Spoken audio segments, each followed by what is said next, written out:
mga nagsasabi na malakas daw ang hampas, anong gusto nyo hampas na parang hinihele? Hi guys! So today, let's talk about this video.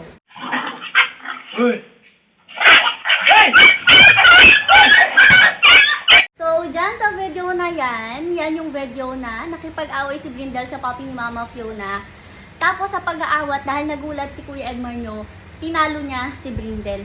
Okay, so andito kami ni Mother para ibigay yung side namin. Since ang dami sa inyo nag-comment at actually, sa comment 50-50 talaga. So, meron mga nagagalit na pinalo, hinampas, parang sinaktan, ba't daw sinasaktan, huwag daw paluin, masyado daw malakas yung palo, kawawa daw yung aso. And meron din naman mga comments na nagsasabi na normal naman talaga na paluin ang mga aso when it comes to discipline. So, for our side, eto yung masasabi namin. Ay, wait, magbasa pa lang muna ako ng mga comment.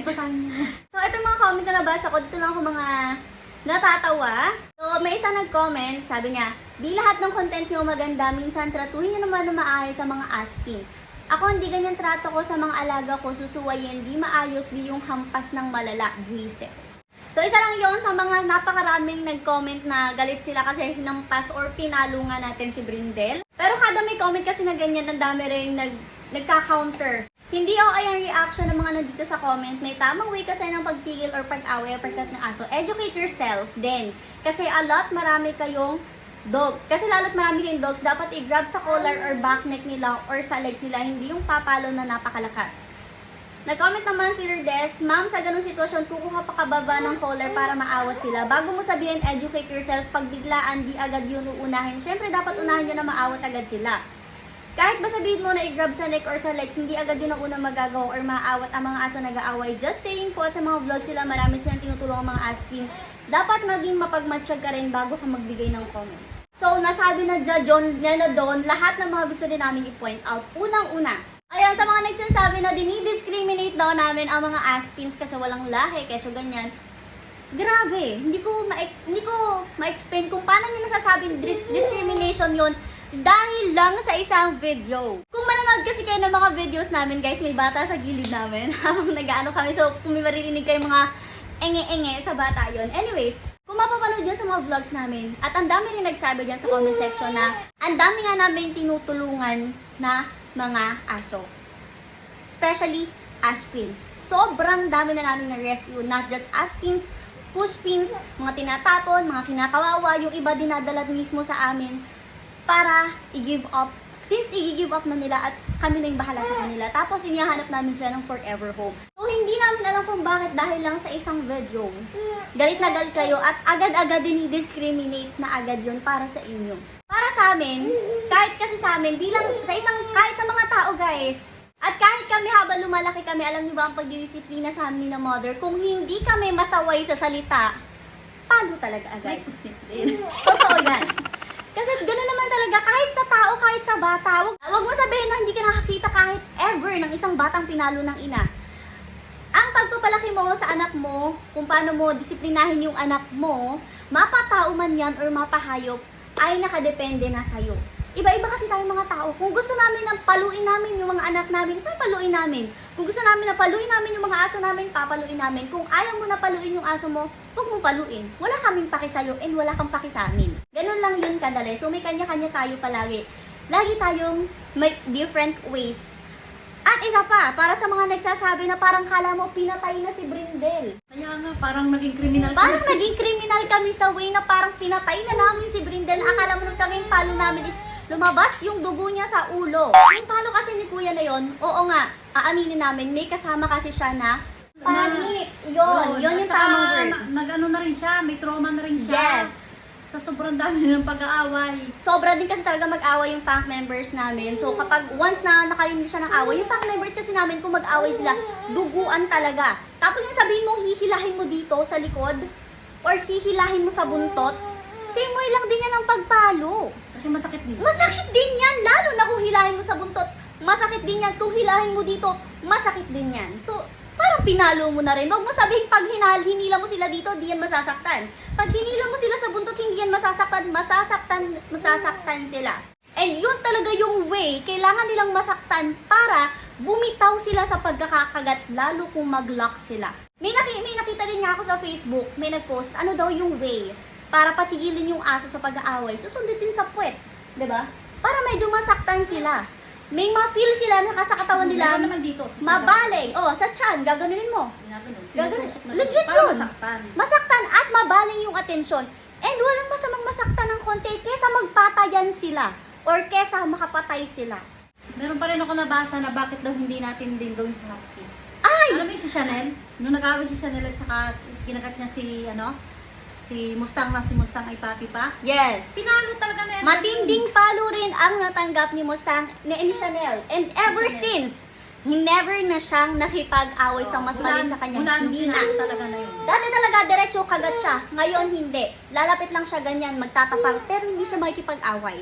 So, malaking bagay yung palo. At kahit sabihin nyo na, siguro nga hindi nyo nakikita na hindi namin madalas pinapalo yung pack members. Kasi naman, yung pack members natin, hindi naman nag-aaway ng sobrang tinding-tinde na naaabutan natin. Ilang beses pa lang nating abutan na may video na nag-aaway, di ba?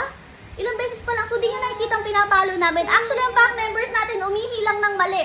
Umihilang sa lamesa. Si Hercules, palo yan ng matindi. Pinapalo ko yan. Mali kasi yun. Kasi imagine yung ilang beses na namin siyang tinuruan, hindi niya na-get. So, palo na yun, di ba? Ihilang yun ng mali. Palo talaga agad yun. Pero hindi ibig sabihin papatayin namin sila sa palong na yun. It's just our way para madisiplina sila. So, educate yourselves din. Kasi kung sasabihin nyo sa amin na educate yourselves din na iba't iba tayo ng pamamaraan, mapatao man or mapahayop yan, di ba? May nag-comment pa din na aspin lang daw kaya daw ginagaruti ng din. O, diba?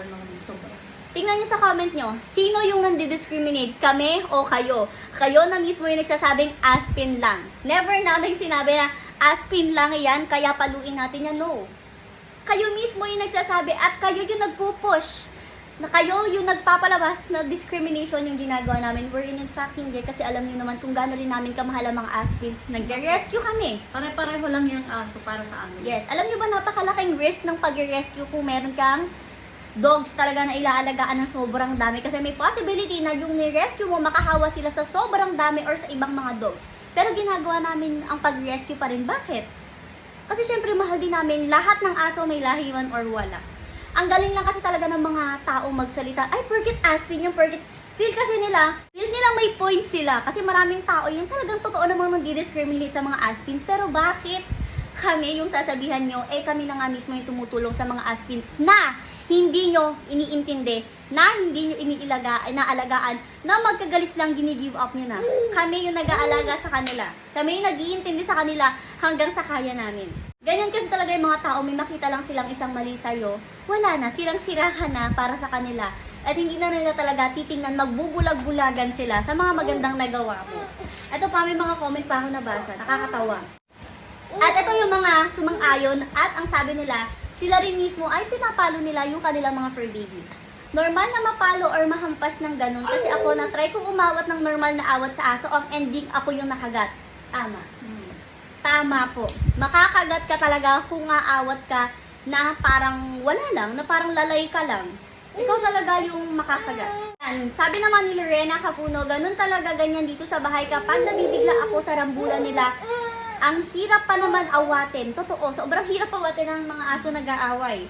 Minsan yun talaga magiging reaction, hindi naman ibig sabihin ng intention mong saktan. Minsan pag di mo ginanon, di mo maaawat. Nakagat na kami, kaya pag rambulan talaga, di maiwasang mapalo ng ganun.